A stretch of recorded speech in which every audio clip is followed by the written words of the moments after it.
যাই হোক, আমি সর্বপ্রথম যে কথাটা বলতে চাই, আমার বাবা আমাকে অনেক কষ্ট করে মানুষ করছে, তাই সবাই আমার বাবার জন্য দোয়া করবেন। আমি আমার জন্য দোয়া চাই না দর্শক বন্ধুরা, আমি আপনাদের সবার জন্য দোয়া করে যাদের কারণে আমি গ্রাম ছাড়া হয়েছিলাম, অথচ তুমি কিনে দিয়েছিলে হারমোনিয়াম। বাবা, তোমার ছেলে আজ বড় হয়েছে। আসলে গানটা বলতে গেলে আমার মনির খান স্যারের সাথে, আসলে তার কথা, যে গানের কথা, বাবা তোমার ছেলে আজ বড় হয়েছে, তুমি কিনে দিয়েছিলে হারমোনিয়াম, গানের পুরোটার সাথে মনে হয় সেম টু সেম মিলে যায়। অনেক কথা আছে যেগুলি। প্রিয় দর্শক, আসসালামু আলাইকুম। কেমন আছেন আপনারা? আশা করি সবাই ভালো আছেন। আমরা অনেক ভালো আছি আপনাদের দোয়া এবং ভালোবাসা নিয়ে।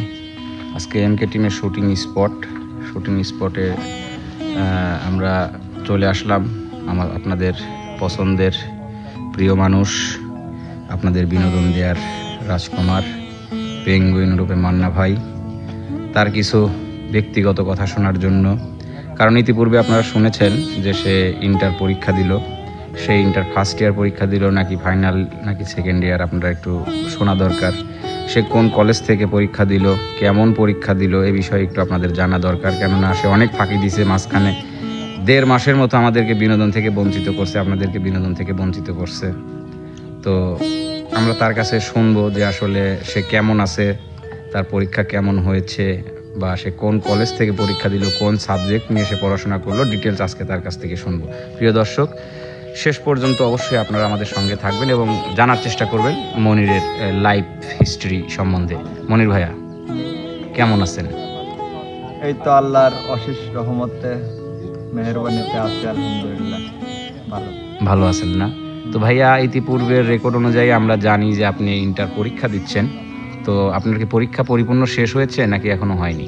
না, পরীক্ষা লিখিত সব শেষ, এখন ব্যবহারিক কিছু পরীক্ষা আছে। ব্যবহারিক পরীক্ষা আছে। এটা কয় তারিখ পর্যন্ত চলবে? এটা 10 তারিখ থেকে শুরু, শেষের ডেটটা এখনো বলা হয় নাই, যেহেতু স্থগিত গেছে এর মাঝে। ও আচ্ছা আচ্ছা। তো আপনি কোন কলেজ থেকে পরীক্ষা দিলেন? আমি ফরিদপুর বিএম কলেজ থেকে পরীক্ষা দিলাম, যাকে বলে বিটিএম। ফরিদপুর বিএম কলেজ, অর্থাৎ বিজনেস ম্যানেজমেন্ট যে কলেজটা, হ্যাঁ, কারিগরি শিক্ষা বোর্ড থেকে। তো কোন সাবজেক্ট নিয়ে? কম্পিউটার ডিজিটাল টেকনোলজি থেকে আপনি পরীক্ষা দিলেন। তো লিখিত পরীক্ষা যেহেতু শেষ হয়ে গেছে, তো পরীক্ষাগুলো আপনার কেমন হয়েছে?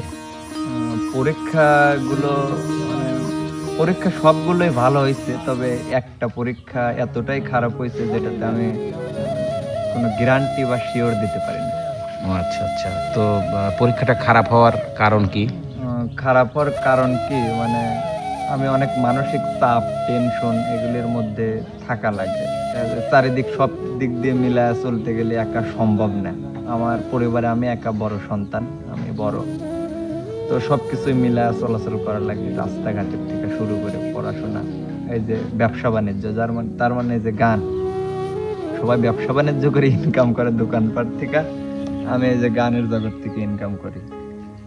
এই ও আচ্ছা আচ্ছা। মানে আপনার পারিবারিক টেনশন, পারিবারিক চাপ, পরিবারের দায়িত্ব সবকিছু মিলায় আর কি একটা পরীক্ষা খারাপ হয়েছে। তো প্রিয় দর্শক, পড়ার সুযোগ পাই নাই। মোটামুটি আমার পেটে খিদে, কাজ করার জন্য আশা লাগে। দর্শক বন্ধুরাও জানে আমি কোনো শিডিউলে, কোনো চ্যানেলে আমি বাহিরে থাকি না, কাজের জন্য সবাই আমাকে ডাকে, সবার শিডিউল আমি করি। আমার মনে হয় মোটামুটি ভালোই কাজ থাকে, যার কারণে আর নিষেধ কি করবো। আসলে আমি পরীক্ষার জন্য কয়েকদিন বাহিরে ছিলাম, ঠিক আছে, আমি বাড়িতে কিছু খাইতে পারি না, একা একা বসে ভাবি, মানসিক টেনশনের মধ্যে আরো বেশি টেনশনটা বাইরে যে জায়গায় আসি, গানের সুরে সুরে ভাষা দেয় দুঃখ, কষ্ট, আনন্দ, বেদনা। আচ্ছা আচ্ছা আচ্ছা।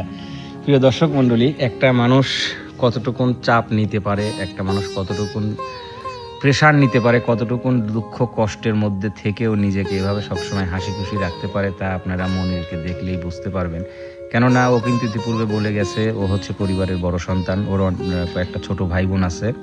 এবং বৃদ্ধ বাবা মা আছে, তা আম্মাও কিছুদিন আগে অসুস্থ ছিল, এখন জানি না সে কেমন। তো আপনার আম্মার বিষয়ে একটু যদি বলতেন। আমার বিষয় কি, 2বার রাজশাহীতে ট্রিটমেন্ট দিছি পপুলার হসপিটালে, হার্টের সমস্যা। এখন আবার যাব এই মাস পরে, এটা কি সেপ্টেম্বর, এটা আগস্ট মাস। আগস্ট সেপ্টেম্বরে যাব। একটু ঝামেলার মধ্যে আছি তো, তাই যাইতে পারতেছি না। আচ্ছা আচ্ছা। তো প্রিয় দর্শক মণ্ডলী, আপনারা শুনতে পেলেন মনিরের পরীক্ষার সম্বন্ধে, মনিরের পরিবার সম্বন্ধে। আসলে মনির কিন্তু অনেক কষ্ট করে, অনেক স্ট্রাগল করে একদিকে মিডিয়া ঠিক রাখতে হচ্ছে, অন্যদিকে নিজের লাইফ, পড়াশোনা, তার উপরে আবার ফ্যামিলি, সব কিছু মিলায় কিন্তু প্রচণ্ড চাপ। আসলে একটা ছেলের উপরে বা একটা পুরুষের উপরে চাপ আসে, ঠিক আছে, পরিবারের চাপ, দায়িত্বের চাপ, সব কিছুই আসে, কিন্তু একটা বয়সও থাকে বা তার পরবর্তীতে হয়তো সেই হাল ধরার মতো লোক থাকে। কিন্তু মনিরের কিন্তু পরিবারে সেই ধরনের লোক নাই, আমরা জানি, কারণ মনির পরিবারের বড় সন্তান, বড় ছেলে। তার ছোট যেগুলো আছে সেগুলো হচ্ছে তার ছোট, তোমার ছোট মনে হয় বোন? সব, হ্যাঁ, আমার ছোট বোন, তারপরে বোন, তারপরে ভাই, তারপরে ভাই, অর্থাৎ তাদের বয়স কত হবে?